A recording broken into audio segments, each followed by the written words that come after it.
बिस्मिल्लाहिर्रहमानिर्रहीम। अस्सलाम वालेकुम नाज़रीन, मैं हूँ साकिब बशीर। मेरे साथ मौजूद हैं सीनियर कानूनदान हैं, सीनियर वकील हैं शुएब शाहीन साहब, और पीटीआई के जो स्पोक्स पर्सन भी हैं, तर्जुमान भी हैं। इनको जब पिछले दिनों एमएनएज़ को भी गिरफ़्तार किया गया था, शुएब शाहीन साहब को भी गिरफ़्तार किया था। ये भी बहरहाल कहते हैं कि फॉर्म 45 के ये एमएनए है। कहता नहीं हूँ, सच है, सच है। आप तहकीक खुद करा लें। तो इनको भी गिरफ़्तार किया गया था, और शुएब शाहीन ने भी अडियाला जेल जो है वो देखी है। तो अडियाला जेल में, और जो जेल हिरासत थी पुलिस की, पुलिस एक से दूसरी जगह, दूसरी से तीसरी जगह ले जाती रही। तो हिरासत में कैसे वक्त गुजरा और जेल में कैसे गुजरा, और उसके बाद फिर हम फर्दर जो अभी डेवलपमेंट्स हो रही हैं उस पर भी बात करेंगे। शुएब साहब बहुत शुक्रिया। Thank you. ये तो पहले तो ये बताएं कि आप बड़ी मतलब असला साथ रखते हैं, पता नहीं क्लैशनकोफ भी, पिस्टल भी, और मारते हैं आप पुलिस वालों को। मेरे अल्फाज जो हैं वो असले की मानद है, मेरा ख्याल है। अच्छा। उनको तकलीफ़ मेरे अल्फाज से है, मेरी गुफ्तगू से है, मेरी उस रीजनिंग और लॉजिक से है जो मैं बोलता हूँ। तो ज़ाहिर है उनको तकलीफ़ है, और असल में उनको ये कोई पहला FIR नहीं है, ये 2 FIR हैं। पहले 7 FIR पहले हो चुकी हैं। ठीक है। और मकसद उनका जो था वो ज़ाहिर है उनको पता था कि हमने एक कामयाब जलसा किए है, और सारे इसके पीछे अल्हम्दुलिल्लाह मैं ही था। आपको पता है पहले दिन से लेकर आज तक, आखिरी दिन तक, जलसे की ऑर्गेनाइजेशन से लेकर कमेटीज़ में और कोर्ट में आर्डर्स से लेकर DC तक मैनेजमेंट के साथ सारे जो रवाबित थे अल्हम्दुलिल्लाह मेरी वजह से थे। उनको बहुत तकलीफ़ थी। तो पहले दिन ही मुझे पता चल गया था कि FIR काट रहे हैं मेरे ख़िलाफ़, बल्कि एक इस्तग़ासा चल भी रहा था सोशल मीडिया पे।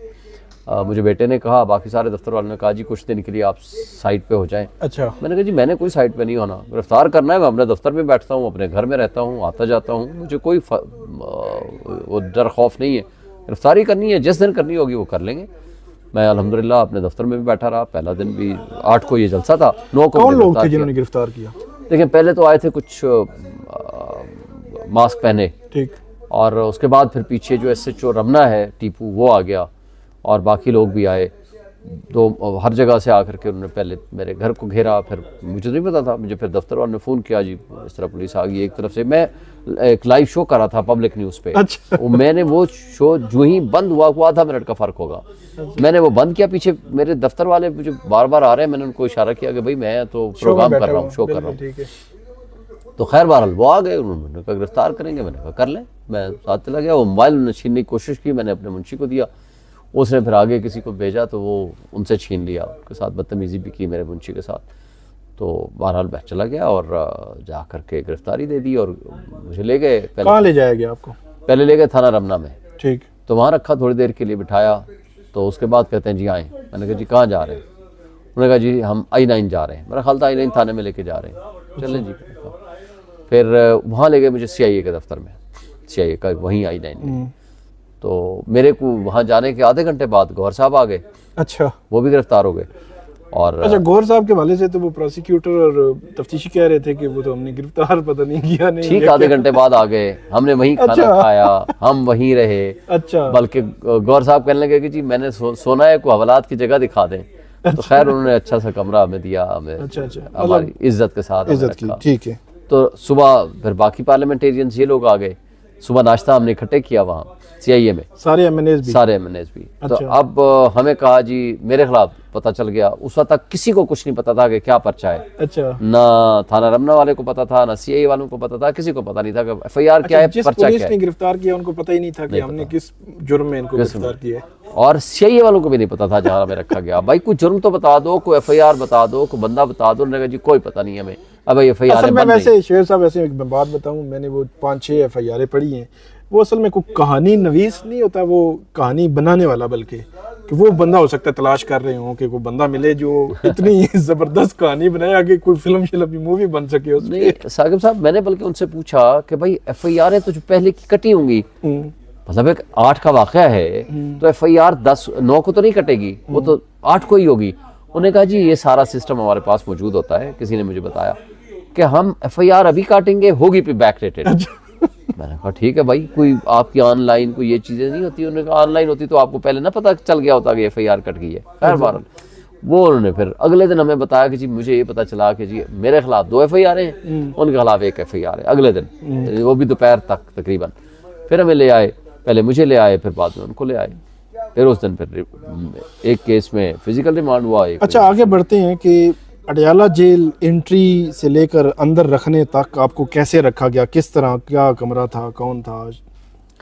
मैं जो ही गया ज़ाहिर है वो मुझे ले गए, एक चाय जी आए, मुझे पता था किसी ना किसी बुरे से कमरे में जाकर फेंक देंगे, जो भी होगा। बहरहाल ज़हनी तौर पर तो हम पहले कई सालों से तैयार बैठे हुए थे। ले गए जाकर के, अंधेरा घुप एक जगह थी, एक कमरा था, मैला कुचैला मट्टी से भरा हुआ, और गंदा सा एक कंबल पड़ा हुआ था, कारपेट और कंबल बीच में, मट्टी से भरा हुआ।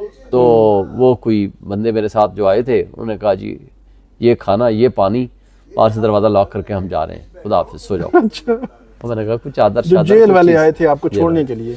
मैंने कहा कुछ चादर, कुछ चीज़? उन्होंने कहा जी कुछ नहीं, सुबह देखेंगे। और मैंने कहा मेरी किताबें ही दे दो। मैं 7 किताबें लेकर गया। इस चक्कर में हो सकता है 6-7 दिन या उससे भी ज़्यादा दिन रहना पड़े, तो कम से कम किताब ही वो सहारा होता है कि जो हमारे लिए। वो छीन ली उन्होंने कहा जी कल देंगे। मैंने कहा यार किताब में कौन सा ऐसी साइंस इन्वॉल्व है कि जो तुम कल दोगे, रात को मैंने पढ़नी होती है, मेरी आदत है। बहरहाल जा करके उन्होंने डंप कर दिया। और इत्तेफाक से मुझे नींद इतनी आई हुई थी, अब मैंने सोचा, वाशरूम शुक्र अटैच था, मैंने सोचा कि अब मैं सोऊं तो सोऊं कैसे। ये मुझे सबसे ज़्यादा शुक्र अदा किया मेरा बेटा माशाल्लाह बड़ा इस्लामी है, वो मुझे जायनमाज ज़रूर देता है जहाँ भी मैं जाऊँ। जायनमाज मेरे पास थी, दूसरी जायनमाज वहाँ रखी हुई थी। अच्छा। दोनों जायनमाज मैंने सीधी की।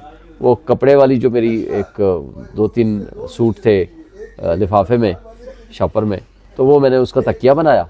अच्छा। दोनों मैंने नमाज पढ़ी, नमाज पढ़ के जायनमाज को सीधा किया, वहाँ मैं सो गया। और शदीद गर्मी थी, तो अब 1.5-2 घंटे। कोई पंखा शंखा नहीं था? नहीं, पंखा था। अच्छा, पंखा था। तो 2 घंटे के बाद मुझे आँख खुली, बारिश शदीद शुरू हो गई। उससे ये फ़ायदा हुआ कि हवा शवा की क्रॉसिंग हो गई, मौसम ठीक हो गया। फिर मैंने देखा, ज़रा साफ़ सुथरा किया उस कारपेट को। मैंने कहा इसके ऊपर बिछा दूँ, क्योंकि वो तो सारे जिस्म दर्द करने लग गया, फर्श पे सोने की किधर आदत है। फिर उसके ऊपर मैंने वो बिछाई तो सो गया। बहरहाल नींद मैंने खूब की। तो सुबह उठा तो फिर मुशक्ति वगैरह आ गए, खैर सफाई सुथराई उन्होंने कर दी। सुबह फिर मुझे एक चादर दे गए, मैंने उस कारपेट के ऊपर बिछा दी। फिर देन आई फेल्ट कंफर्टेबल। अच्छा। अब मुझे जो परेशानी शुरू हुई कि भाई मुझे किताब चाहिए। अब किताब के बगैर कोई चीज़ तो हो ना, कोई ना आपके पास टीवी है, ना आपके पास कोई बंदा बात करने वाला है, क्योंकि कैद तन्हाई थी, ना ही आपके पास कोई मोबाइल है, ना कोई इन्फॉर्मेशन है, ना किताब है, कुछ नहीं। अब एक तस्वीर मेरे बेटे ने दी थी। ये सेल कौन था इस सेल में? ये शाह महमूद कुरैशी साहब का मुझे बताया गया कि ये वो उसका सेल था। वो रहे हैं पहले इसमें रहे, लेकिन उसको बी क्लास वाली फैसिलिटीज थी। वो उसके जो चारपाई थी उठा करके कहीं बाहर रखी हुई थी। अच्छा। कहीं दूसरे किसी कमरे में। ओके। चारपाई थी, उसके पास मेरा ख्याल है वो था, टीवी था, शायद एसी भी था। मतलब बी क्लास उसको बनाया हुआ था। लेकिन जो हालत की हुई थी ना उसकी, वो तो जंगल से भी बदतर था। अच्छा। खैर सुबह सवेरे सुथराई कर दी। अब मैंने कहा कि अब मैं कैसे गुजारा करूं, किताब नहीं। एक कोई कोर्स की किताब पड़ी हुई थी अगले दिन शाम। अच्छा, मैंने भेजा जाओ डिप्टी सुपरिटेंडेंट के पास किताबें मेरी ले आओ। वो 2-3 दफ़ा उस लड़के को भेजा, वो जो गार्ड था वो बेचारा गया, वो भी जाता था घूमते फिरते, कोई घंटे बाद आता था। वो कहता साहब ने कहा है कि बस तुम जाओ अपना काम करो, हम देखेंगे। नहीं दिया। वो कोई कोर्स की किताब पड़ी हुई थी, उसने मुझे ला कर वो दे दी। मैंने शुक्र अल्लाह का अदा किया कि मैंने वो करूँ। अच्छा, मैं थोड़ी देर के लिए वाशरूम गया ना, वापस आया तो मेरी वो एक तस्वीर मेरे बेटे ने दी थी, तो वो मेरे से कहीं आगे पीछे मैंने रख दी।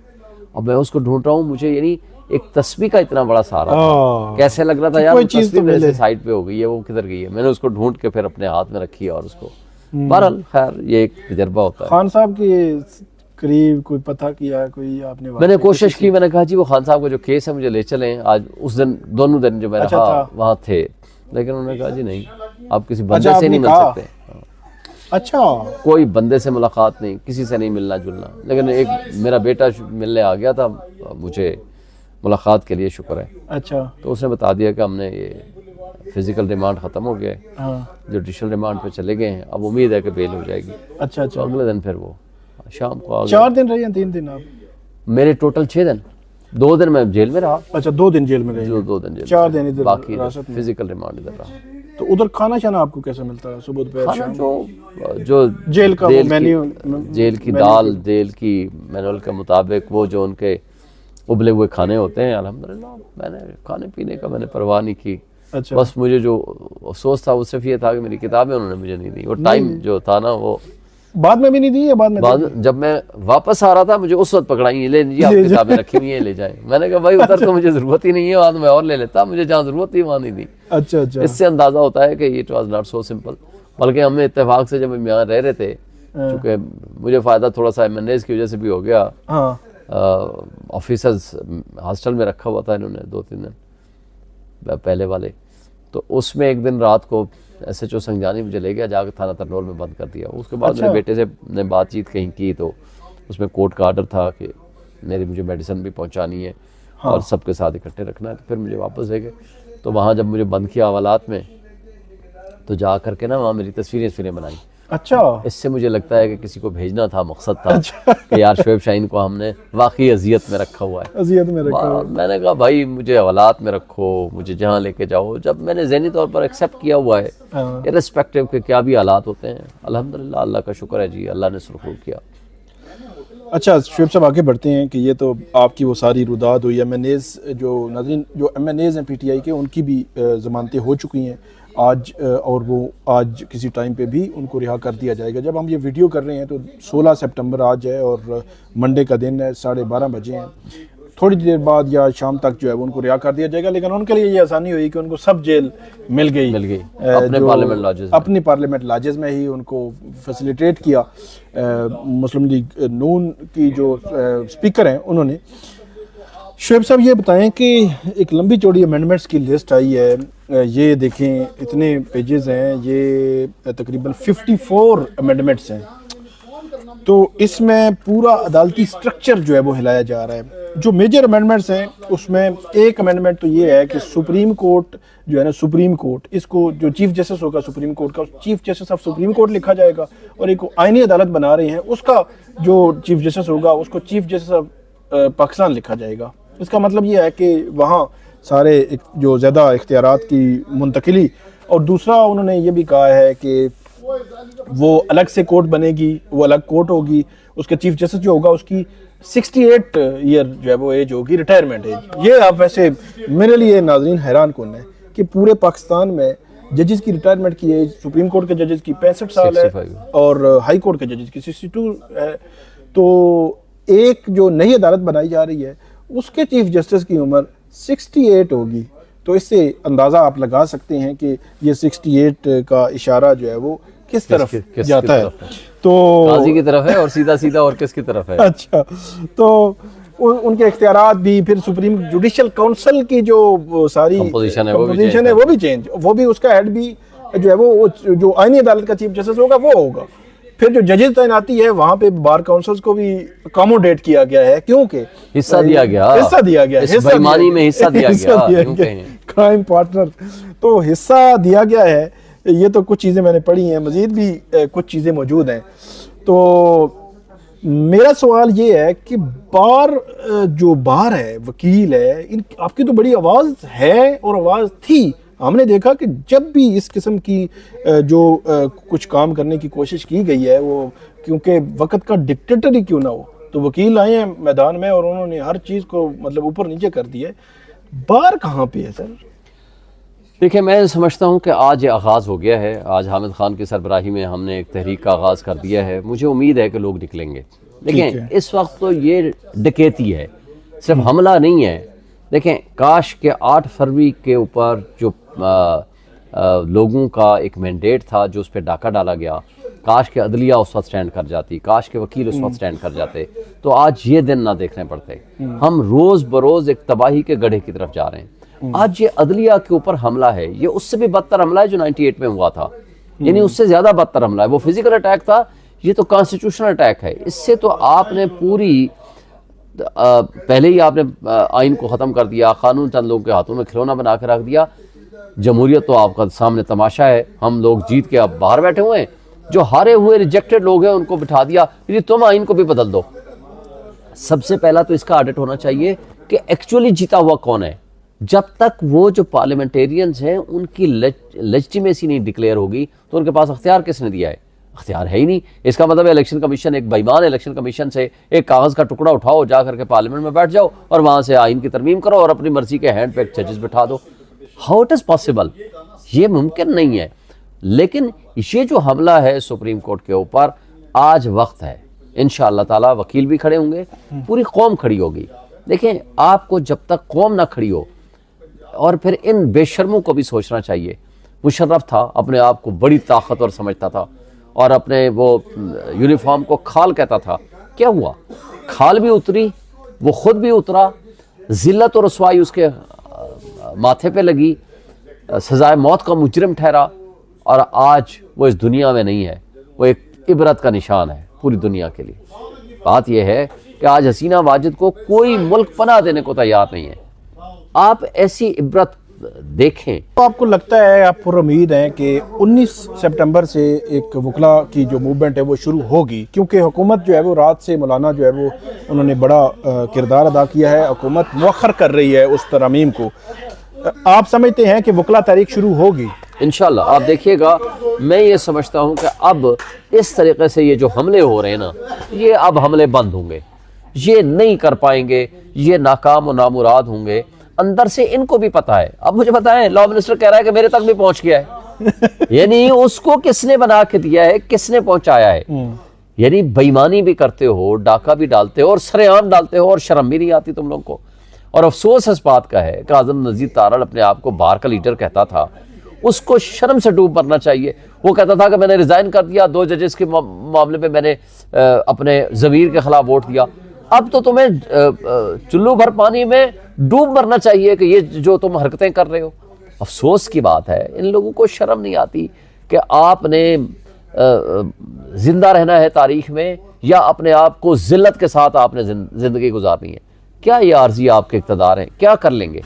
बड़े बड़े लोग आए चले गए। अच्छा, ये सारी चीज़ें मिला मुलू के भी कितना अरसा आप इक़्तिदार संभाल पाएंगे?